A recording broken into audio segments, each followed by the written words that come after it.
Our first speaker is Adam Pajonk. Adam is a PhD researcher at TU Delft and Münster School of Architecture. His research is on multi-material additive manufacturing in architecture and construction. He holds a master in architecture from Münster School of Architecture. He's been collaborating in different projects and been teaching at Münster School of Architecture. Also been planning and implementing a Marathon event at Münster in collaboration with Covestro. And since 2016, he's been inventing and researching on the in-foam printing process with company Covestro. So today he will be presenting a structured material by additive manufacturing. Adam, I will leave the screen to you.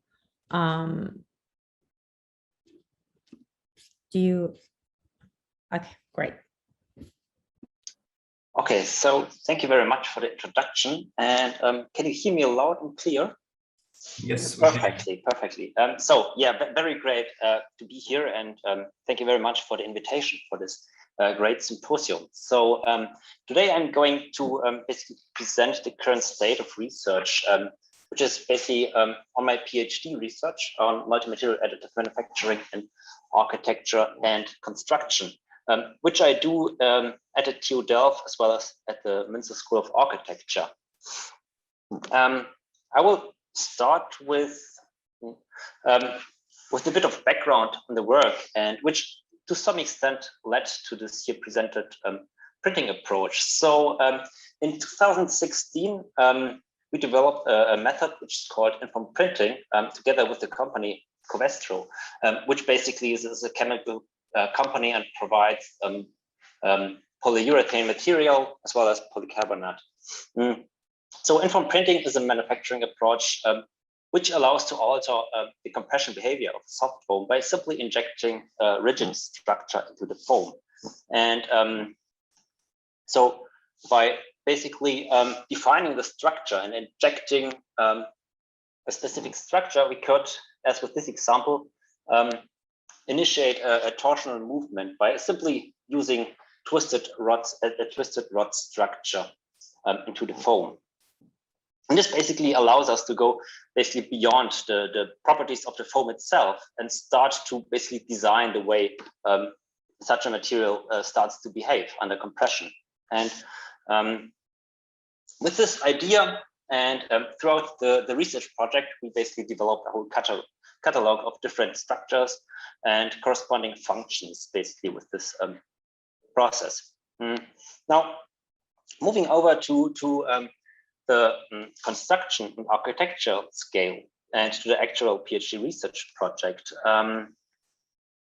With this approach in mind, we thought about how can we basically implement a similar way of fabricating objects in the construction industry, and particularly on the building envelope. So maybe to the motivation of this research, while we can see a number of 3D printed buildings and research on this topic, we still see that the way of how building components and especially facade components such as windows or window frames or individual layer of a building envelope are installed and connected to the building structure remain largely conventional. So mainly they are still done manually on the construction side. And the problem here is when construction is known for basically an almost stagnating increase in productivity growth compared to manufacturing and total economy, on-site execution particularly has been identified as one of the main root causes for this low productivity.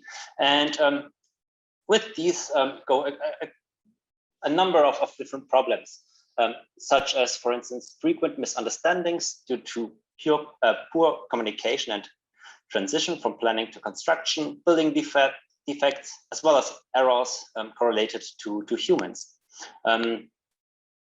This issue is actually even further propelled by a rising lack of skilled workforces, which poses additional pressure on the construction activities, as well as the high risk of occupational diseases and accidents on the construction side.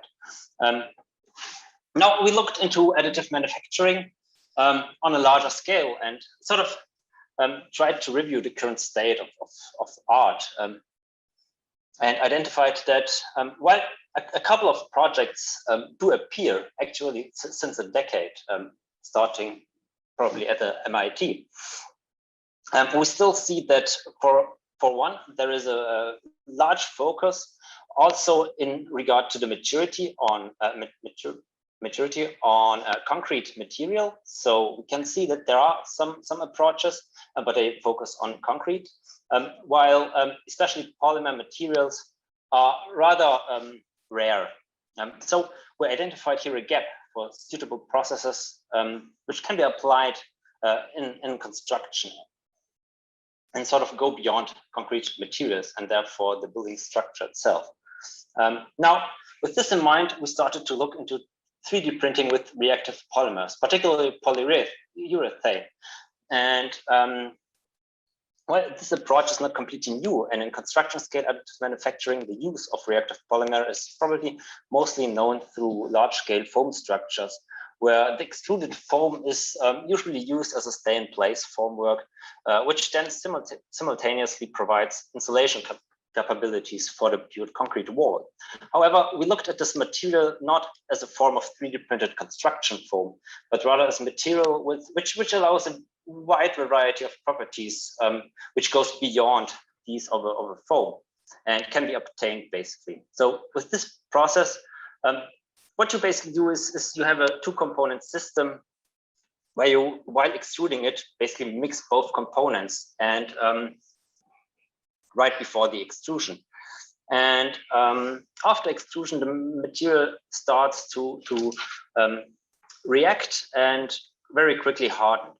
So as a first step, we basically created the setup, which is based on a robot arm and this extrusion unit, which gives us basically a lot of freedom in terms of orientation, as well as size of these printed objects. And so with this setup, we started basically to first identify the inherent possibilities and constraints of this approach, such as basically being able to print vertically on top of a surface. And on the topic of printing basically on top of a surface, polyurethane also provides strong adhesion. So we tested basically printing directly on top of an object, such as these concrete elements. And we even looked a little bit further into this and conducted an adhesive tensile test. And with this test, we basically achieved an average of 1.63 Newton per square millimeter of tensile strength. Or to put it in another way, we could basically hang 326 kilogram of load on one of these testing stamps, which has a diameter of 50 millimeters. So while we found a lot of ways to improve this even further. However, this gave us an initial idea of what this process is basically capable of and opened up the possibilities, basically the possibility to not only create components, which after printing have to be installed on the construction site, but could also be basically printed directly on the construction site. So now coming back to the initial idea of kind of enabling multi-property printing, we started basically to refine this process by not only implementing the two components that are needed to kind of create this polyurethane, but kind of adding more components, which then could kind of throughout the print be switched between different sections of the printed objects. So as you can see, for instance, you could kind of just change from one mixture to another throughout the print of a single layer.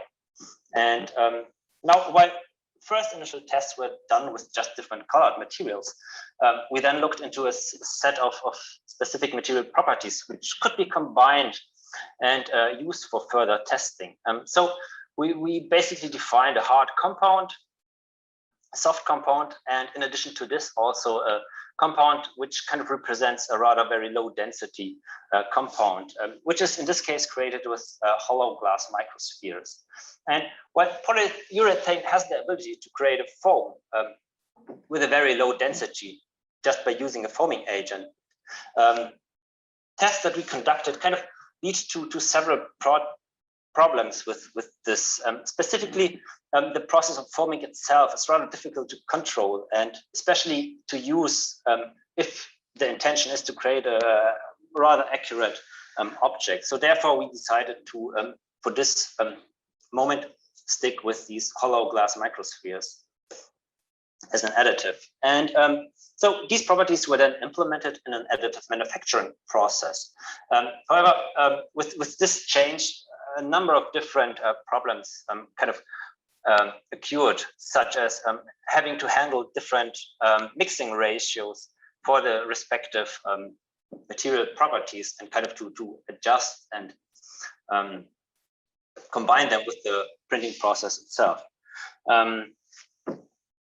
So here you can see the whole setup of this process, where we have basically the mixing unit attached to the robot arm, and a number of different materials which are then combined throughout the printing. So moving on, after basically defining these possible properties of the setup, we looked into ways of applying basically multi-property 3D printing. And here we basically start to describe two different scales on which properties can be implemented. First, on a large scale, where we basically operate at the level of the overall form of a component and actually assign different material properties rather to whole areas or sections of the 3D printed component. Such as, for instance, with this implemented movable joints, where we can kind of create this moving without any form of assembling or whatsoever, but just by basically changing the composition of or polyurethane material. Or similarly, with these material properties can also be kind of put on more filigrane structures, where basically one part of the structure is rather rigid, while the other part is graded with this softer compound. And in contrast to this, small scale applications, which operate at the level of the material structure itself. So basically the infrastructure of the 3D printed component, and rather starting to define the printed path in respect to the material properties. So here we basically developed in a first step a number of different structures, and this approach basically leads to a higher differentiation of the material properties to the volume of the printed objects, and ultimately allow us to design, in this case, the material behavior. That again, and similarly to the very first project, the informed printing project that I saw. In this case, we kind of achieve properties that go beyond basically just the properties of the materials itself. As for instance, with this example, where we can kind of define this vertical movement, which is sort of controlled by the softer material compound. However, horizontal movement is restricted by basically this interlocking structure, or by basically creating a suspended connection, which is created with this softer compound between different parts of the structure. Or even enabling rotational movement, while at the same time restricting it to a certain extent through the ductile material. Now, another way to look at this is basically to first define a lattice structure, and then basically apply these different material properties on a small scale to this predefined structure. And now, what we first did was basically kind of look for a suitable structure. So the structure itself has to be basically designed in a way that it sort of allows not only movement in the horizontal direction, but also in the vertical. So therefore, we had basically to kind of introduce this sort of shift between these layers. And in addition to this, we also had to look at the printing process itself very closely. So while this structure itself is very much defined by bridging between different layers, we first had to kind of identify what is basically the amount of bridging that we can kind of achieve with this process. And in addition to this, also, we had basically to make sure that the whole structure itself is not starting to sink or collapse, which is mainly linked to the way of how these individual layers kind of sink after printing. And in order to kind of handle this, you have to have a specific amount of layers until basically the very top layer is again completely flat. So in this case, we just had to introduce basically for each layer of this lattice structure a number of layers. And now with these parameters, we basically started to create basically the boundaries of the structure with the maximum of rigidity on the left side and with the hard compound, and on the right side the maximum of ductility with the soft compound. And now with these extremes in mind, we wondered what's in between these, and we basically looked at possibilities to define the structure in order to kind of achieve something which is rather completely stiff nor completely flexible. So therefore, we basically just started to pick individual lines within this structure and sort of assign different material properties to these, which then ultimately leads to basically a structure which kind of keeps a lot of flexibility, while it kind of also restricts the movement along the blue rods of the structure. So finishing the presentation, outlook on a potential future application and what we kind of intend with this approach. So the idea behind this approach is basically to integrate the complexity of connections which are in the building envelope by basically integrating the functions the connection have to fulfill into the 3D printed component itself. And as we see, for example, with the typical window frame, where the frame itself not only has to transfer loads from self-weight and push and pull forces, but also has to basically absorb and make sure the movement of the building components and from material angle elongation are handled properly. And in addition to this, the connection itself would also kind of compensate for inaccuracies, water and airtight, make sure that we create a water and airtight connection, which can handle movements, as well as reduce transmission, heat loss, ensure a minimum surface temperature, as well as make sure that we have a sound insulation through the decoupling of the components itself. So the idea is basically to kind of combine all of these functions in a 3D printed frame structure, which can ideally be directly applied on the construction site itself. And so with this presentation, we basically described the possible fabrication approach for creating these types of components, which not only allow to reduce the need for assembly to the use of multi-material or multi-properties, but also introduce and extend the ability of how we can kind of apply 3D printing by using it as a form of printing on top of a building structure, and therefore basically eliminating the act of manual installation processes on the construction side.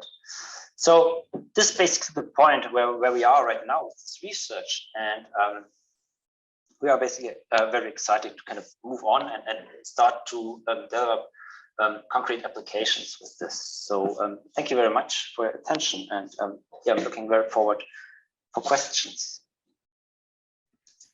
Thank you, Adam. Oliver, you want to start with a question, or should I? I could start with a question. Adam, thank you very much for this super interesting presentation, and also for showing us ongoing research. That's how I understood you, right? You're right in the middle of something here. What I understand is that you design material behavior. If you look at if you look at meta materials, something that I'm sure you looked at, there's this blurring between designing the material or designing the structure that creates a certain behavior. Now you showed us the layering of grid or lattice structures, which are quite unified. So my question would be, in your next step of the research, would you aim for controlling material behavior also through kind of micro geometry, like Panayotis Michalatos once said, architects might become designers of the material, so they don't design in 1 to 100, but maybe in 1000 to 1, because they really design the tiny structures of a material. What are your goals here? Yeah, exactly. So maybe what we think is that we kind of add another layer to this approach, where we not only are able to kind of define the material structure and thereby control the behavior, but also kind of introduce different material properties, which therefore kind of enlarges basically the range of what we can achieve with this approach. And so I totally agree with this approach of now we are starting basically to design basically from the scale of the material itself to the larger scale of architecture. So yeah, and with the lattice structure, this was basically just used as a very simple form. And now, I mean, the problem here is there are so many different parameters that we can look at and start to explore. And actually, this is basically the exciting part, because we can now start really just to think about everything possible and basically just print it and look at it and examine it and see what we can actually achieve. Because to some extent, and this was especially in the very first project that I showed, the case is we can kind of think about what we try to achieve, but there's always this element of surprise where we kind of realize that now we have something achieved that we didn't really thought about. And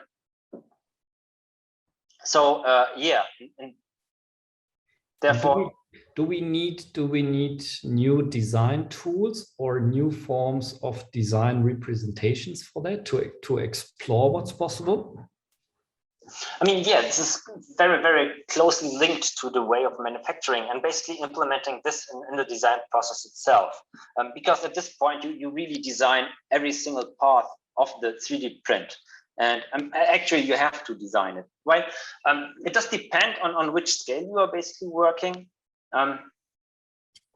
This kind of informs the tool you are using, while the larger scale that I showed rather is based on simply kind of defining larger areas of the component and just setting the material properties to them. While the second approach, this small scale approach, really is based on defining each individual printing part. And this absolutely needs a new way basically of designing, where you kind of design from the ground up from the fabrication process itself. Thank you. Thank you, Adam. It's a beautiful project. I do have some very, very much questions, but I think we should go on with the next speaker if we want to keep up with the schedule. Just wanted to add before I go to that, I thought it was amazing the position you picked or the place you picked for the project, where it's in between two different dynamic forces and mediating these two different movement in the building. So it seems fitting very well, but I'm also very interested on what Oliver asked in terms of design tools, and especially on how the materiality will be integrated into the overall form, if it's only through height, or you would be able at some point to actually inject different material as you print. Obviously, that's kind of a constraint of printing to immediately switch between material within one layer.